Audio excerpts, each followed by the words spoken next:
स्वामीनारायण हरे, स्वामीनारायण हरे। वचनामृत गडडा प्रथम प्रकरण का 38वां। सत्संग का मूल्यांकन, आत्मनिरीक्षण। संवत 1876 में माघ शुक्ला प्रतिपदा 16 जनवरी 1820 को श्रीजी महाराज श्री गडडा स्थित दादा खाचर के राजभवन में संध्या के समय घुड़साल के बरामदे में गद्दी बिछवाकर विराजमान थे। उन्होंने श्वेत धोती धारण की थी, सिर पर लाल पल्ले का सफेद फेंटा बांधा था, डोरीबद्ध अंग रखा पहना था और सफेद चादरा ओढ़ा था। उनके समक्ष सभा में साधु तथा स्थान स्थान के हरिभक्त बैठे थे। उस समय श्रीजी महाराज समस्त हरिभक्तों की ओर देखते हुए बहुत देर तक सोचते रहे और बाद में इस प्रकार कहने लगे, सुनिए, बात करते हैं।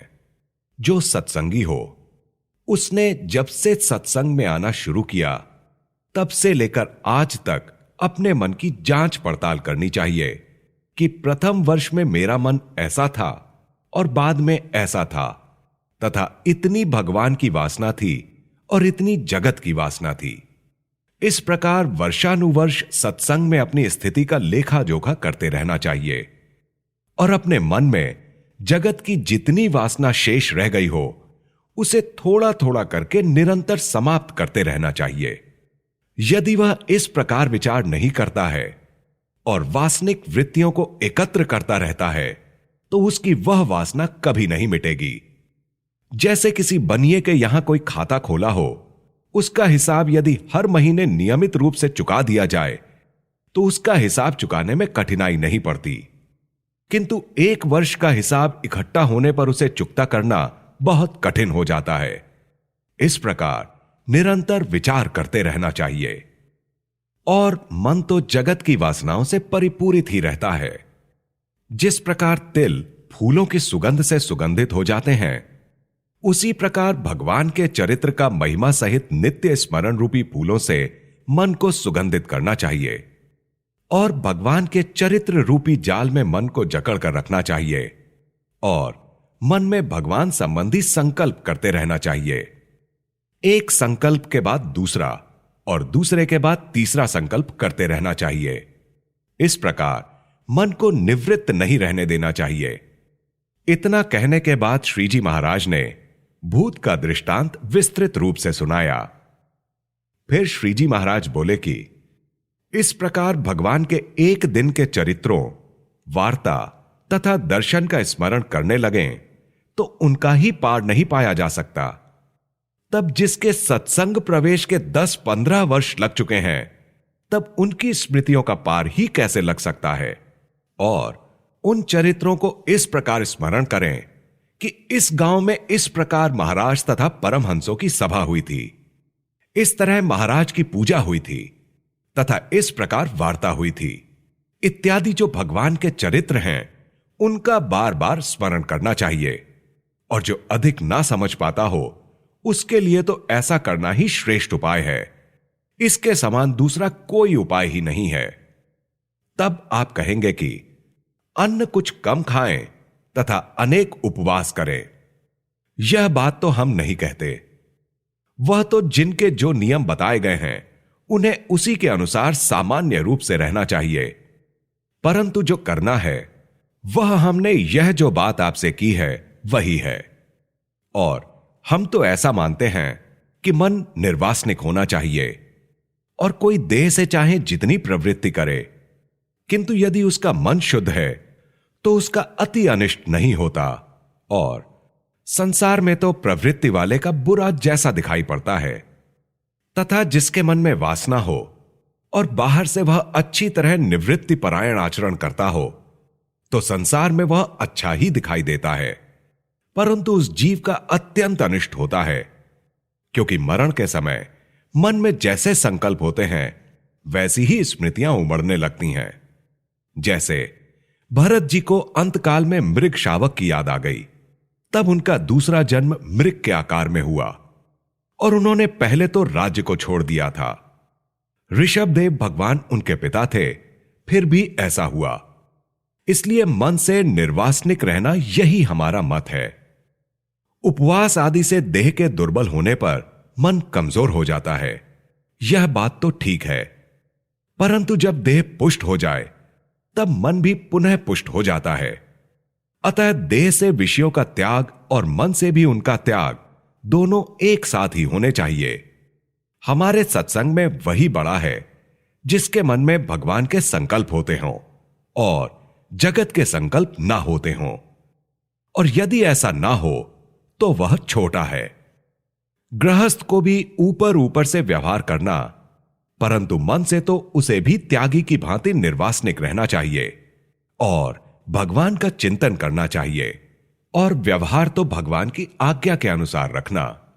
एवं यदि मन से किया गया त्याग सच्चा ना हो तो जनक का ही दृष्टांत लीजिए। वे राजकाज चलाते थे, फिर भी उनका मन बड़े योगेश्वर के समान निर्वासनिक था। इसलिए मन द्वारा जो त्याग करता है वही उचित है, तथा यदि अपने मन में बुरे संकल्प होते हों तो उन्हें बता देना चाहिए। परंतु जिस प्रकार कुत्ते का मुख कुत्ता चाटे, सर्प के घर मेहमान सांप, मुंह चाट कर लौटा आप, और विधवा के पास सौभाग्यवती स्त्री जाए तो उससे वह यह कहे कि आ बहन तू भी मेरी जैसी हो जा, ऐसी कहावतों की तरह जो आध्यात्म में हमारे समकक्ष ही हो, तथा जो स्वयं बुरे संकल्प से परेशान होते हों, उसके सामने अपने संकल्पों को प्रकट करना उपरोक्त दृष्टांतों के समान है।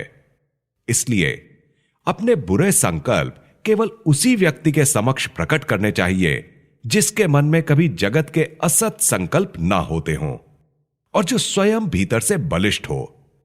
और ऐसे व्यक्ति भी अनेक हों जिनके मन में ऐसे बुरे संकल्प ना उठते हों, परंतु उन सभी में से भी ऐसे व्यक्ति से संकल्प बताया जाए जो उन बुरे संकल्पों को सुनकर उनको मिटाने के लिए बातें किया करे, और जब तक उस कहने वाले का संकल्प मिट ना जाए तब तक बैठते उठते खाते पीते समस्त क्रियाओं में बातें करता ही रहे। वह भी जैसी अपने संकल्पों को टालने की तीव्रता हो वैसी ही दरकार सामने वाले के दोषों को मिटाने की हो। उसी के सामने संकल्पों को कहना, किंतु जिसके समक्ष अपने बुरे संकल्पों के विषय में बात कहें, परंतु यदि वह इस प्रकार हमारे दोष मिटाने की बात ना करें और स्वयं आलसी हो तो हमें लाभ क्या हो सकता है। अतः अपने मन के संकल्पों को कहकर उनको मिटाकर अपने मन में केवल भगवान का संकल्प करते रहें तथा जगत के सुख से निर्वासनिक हो जाएं। तथा एकादशी का व्रत करने का क्या लक्षण है? 10 इंद्रियों तथा 11वें मन को अपने अपने विषयों से हटाकर उन्हें भगवान में जोड़ देना, इसी को एकादशी का व्रत किया कहा जाता है। भगवान के भक्त को ऐसा व्रत निरंतर करना चाहिए। जिसका मन इस प्रकार निर्वासनिक ना हो परंतु देह से व्रत तप करता रहता हो तो भी उसका परिणाम इतना अच्छा नहीं होता। इसलिए भगवान के जो भक्त हों उन्हें अपने अपने धर्म में रहकर और भगवान के महात्म्य को समझकर अपने मन को निर्वासनिक करने का नित्य अभ्यास करते रहना चाहिए, ऐसी वार्ता कही। फिर श्रीजी महाराज ने दूसरी बात कही कि सच्चा त्यागी किसे कहा जाए? तो जिसने किसी पदार्थ का त्याग कर दिया फिर उस पदार्थ का उसे कभी संकल्प ना हो, उसे सच्चा त्यागी कहते हैं। इस विषय में नारद जी द्वारा शुक जी के प्रति कहा गया श्लोक है, त्यजा धर्मम धर्मम च। इस श्लोक का सारांश यह है कि एक आत्मा के सिवा जो अन्य पदार्थ हैं उनका त्याग करके केवल आत्मा रूप से रहें तथा भगवान की उपासना करें, उसी को पूर्ण त्यागी कहते हैं। गृहस्थ हरिभक्त तो जनक राजा के इस कथन को समझते हैं कि मेरी यह मिथिला नगरी जलती है परंतु उसमें मेरा कुछ भी नहीं जलता। महाश्लोक है कि मिथिलायाम प्रदीप्तायाम न मे दयति किंचन। वस्तुतः ऐसा ज्ञानी गृहस्थी सच्चा हरिभक्त कहलाता है, और जो कोई इस प्रकार के त्यागी एवं गृहस्थ ना हो उसे प्राकृत भक्त कहते हैं। और पहले जैसा कहा गया है वैसा भक्त हो तभी उसे एकांतिक भक्त कहा जाता है। इसके पश्चात बड़े आत्मानंद स्वामी ने श्रीजी महाराज से प्रश्न पूछा कि देह, इंद्रियों, अंतःकरण और देवता से भिन्न जो जीवात्मा है उसका स्वरूप किस प्रकार का है। तब श्रीजी महाराज बोले कि संक्षेप में इसका उत्तर यह है कि देह तथा इंद्रियादि के स्वरूप का जो वक्ता है वह श्रोता को उन सबके स्वरूपों को अलग अलग करके समझाता है। वह जो समझाने वाला वक्ता है वह देह आदि सबके प्रमाण का करने वाला है और जानने वाला है, एवं वह सबसे पृथक रहता है, उसी को जीव कहते हैं। तथा जो श्रोता है वह देहादिक के रूपों को अलग अलग समझता है तथा उन्हें प्रमाणित करता है और उसे जानता है तथा इन सबसे भिन्न है, उसी को जीव कहते हैं। इस प्रकार जीवात्मा सबसे पृथक है। यही जीव के स्वरूप को समझने की रीति है। इस प्रकार श्री हरि ने बातें कहीं। इति वचनामृतम। इस प्रकार से श्री गडडा प्रथम प्रकरण का 38वां वचनामृत पूर्ण हुआ।